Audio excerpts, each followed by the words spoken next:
Hello guys. Hello. Buongiorno Kalu. Yeah, this is Crazy Squad. Yeah, it's still the same Crazy Squad. Dean and Dan. This particular reaction, Yes. it's a reaction it's a video we've been going through for a very long time.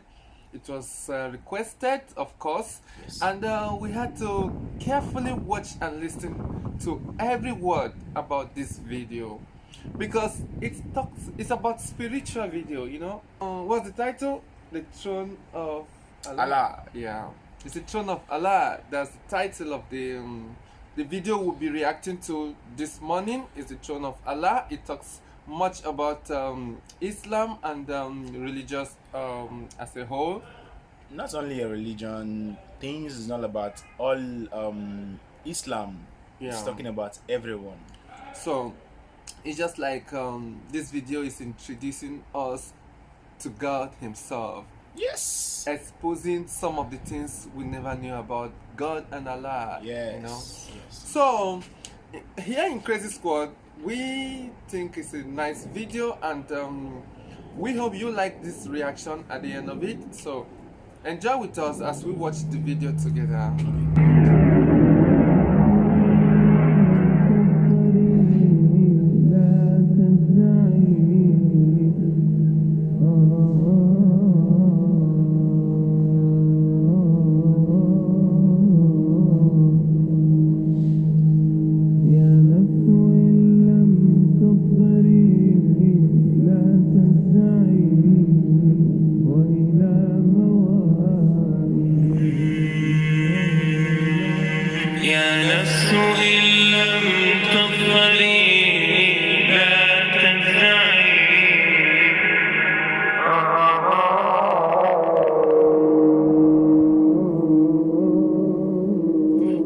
All the praise is for Allah, who is the author of all existence and the most generous to his creation, while he is also the all-compelling. He is the only one worthy of our worship, having no partners, no associates, no sons, no daughters, no one whom he must consult, and no one or anything which has any comparison with him. All the praise is for Allah, who is the King of all who claim sovereignty, the only one who has the right to legislate for his creatures. He is the giver of life. He is the causer of death, while death has no effect upon him, because he is the ever-living, the self-subsisting, the eternal and the only absolute.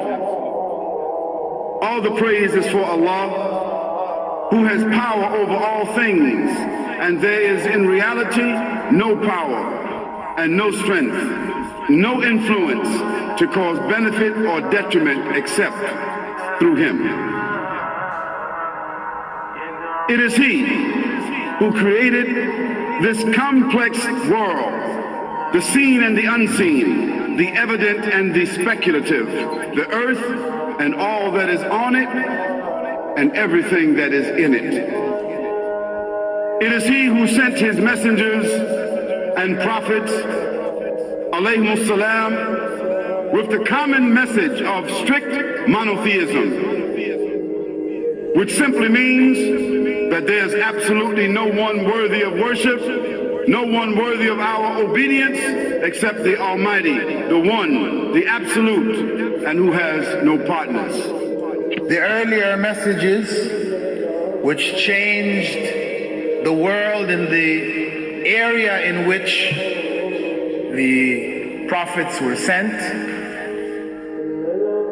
those messages we know have changed, and even the prophets who brought them, their names are now lost. We just know in general because Allah told us in the Quran, وَلَقَدْ بَعَثْنَا فِي كُلِّ أُمَّةٍ رَسُولًا أَنْ يَعْبُدُوا اللَّهَ وَاجْتَنِبُوا الطَّاغُوتَ. I've sent to every nation a messenger, calling people to worship Allah alone and to avoid the worship of false gods. This essential message has been preserved in Islam in a way that it was never preserved before. Not because the message was different, because it was the same message, but because of the fact that there would be no other prophets who would come after Muhammad sallallahu alaihi wasallam. So therefore that message now had to be protected. It had to be preserved in a way none of the earlier messages were preserved. Evidently it is what you say you have come to know 40 years back, and what you call the Big Bang is already mentioned in the book which I read, the glorious Quran. It's mentioned 1400 years ago in Surah Anbiya, chapter number 21, verse number 30, which says, "Avalam yaral lazina kafaru." Do not the unbelievers see anna samawati wal arda kanat ratkan fastaqnahuma, that the heaven and the earth were joined together and we closed them asunder. What you're talking about, the Big Bang, I try to imagine compressing a spring. I push it closer and closer and closer together, so it's smaller and smaller and smaller, and I've stored a tremendous amount of energy in that spring, and when I let it go, it bursts out, it bursts out, it bursts out. the creation of the universe, which you came to know 40 years back, is already mentioned in this book, the glorious Quran, 1400 years ago. Who could have mentioned that in the Quran? So the atheists will say, maybe someone wrote, maybe it's a fluke, maybe it's a guesswork. A human being, regardless of who they are, or where they are, or what they do, will have this curiosity. They'll want to know, why am I here? How did I get here? And do I have a purpose? And if so, what is it? The only one who would really be able to answer that question would be the Creator himself. If there is a Creator, it would be up to Him to tell us why we were created and what He expects from us and what this life is really about. Allah has shown the people from the time of Adam until right now, has shown the people what He wants from them. And it's a very simple thing, and that is that worship be for Him alone without any partners. In fact, we know this life to be a test from Almighty God. That's why we're born, and that's why we die, because there has to be a beginning and an end for us to be tested on. The next life, after this life, no one will ever die again. A bad person or a good person. Both are brought back, and they continue to live in the next life, either in good shape or not so good shape, depending on how they did on the test. The worship of the God of Abraham, that was what was taught by these prophets. The Lord of the Arsh and Kursi. We're talking about the Lord of the worlds. Alhamdulillah Rabbil Alameen. We're talking about the Lord of the entire universe and beyond. The entire universe and beyond. You know, we live in this dunya, and we are fascinated with this dunya which Allah subhanahu wa ta'ala indeed has created in a beautiful manner. We're fascinated. There are over billions of people which live on this dunya at this moment in time. Over 6 billion people that live on the dunya at this moment in time. This dunya of Allah subhanahu wa ta'ala is so big that there is space in this dunya for billions and billions and billions or more people. But what is this dunya in comparison to what Allah subhanahu wa ta'ala has created out there? This dunya is insignificant. This dunya is meaningless to Allah. It means nothing. It is worthless. So worthless, compare it with the sun. The sun is one star. You know more science than me. You'll be able to tell me better. Take this planet Earth and you place it inside the sun, and you will be able to place 1.3 million Earths in the sun.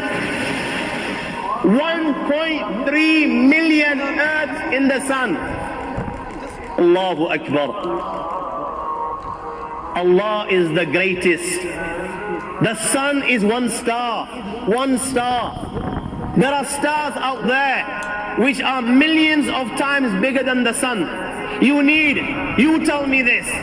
that you need millions and millions of stars to make one galaxy.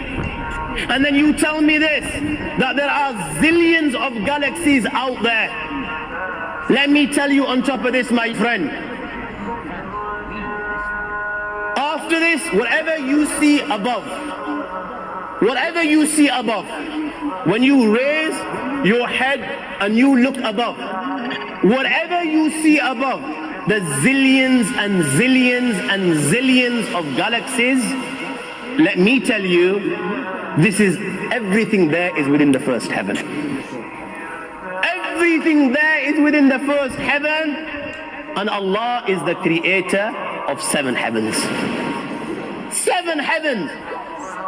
And the distance between the first heaven and the second heaven is 500 years. You know, the distance that can be covered in 500 years, at what speed? Only Allah knows. Only Allah knows. But it will take 500 years to get from the first heaven to the second heaven. 500 years from the second to the third, third to the fourth, fourth to the fifth, fifth to the sixth, sixth to the seventh. Every time it will take 500 years. After the 7 heavens,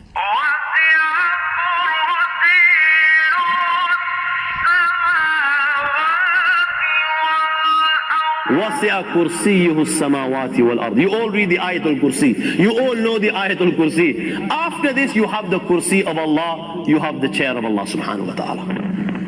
You know these 7 heavens that we've just talked about. In comparison to the Kursi of Allah, they're non-existent. They're meaningless. Rasulullah sallallahu alaihi wasallam has given an example in a hadith, just to give us a little bit of understanding with regards to the 7 heavens in comparison to the Kursi of Allah. Take a ring from your finger, take it off, the small ring that you have, and place it, let's say, in a desert, the Sahara Desert. It's the biggest desert in the world. You know that ring that we take off from our fingers and place it in the Sahara Desert? What comparison is in between the ring and the Sahara Desert? Nothing.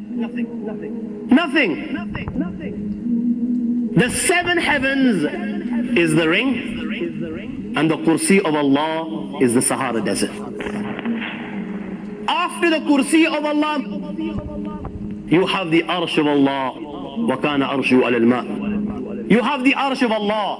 Again, Rasulullah has explained, so just so that we can understand. Take the ring, place it in the desert.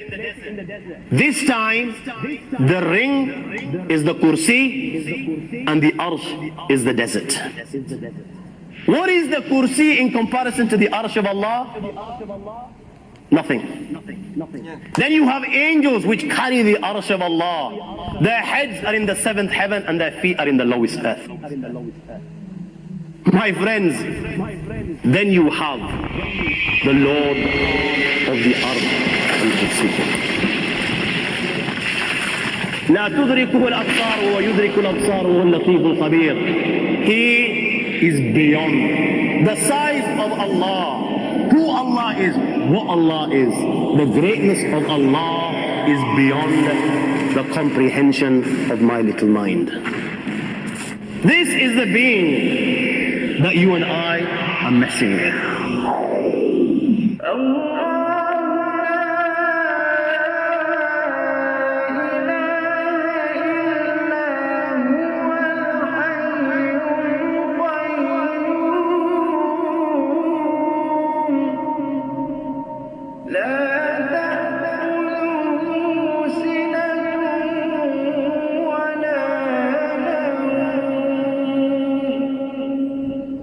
له ما في السماوات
This is what we're talking about.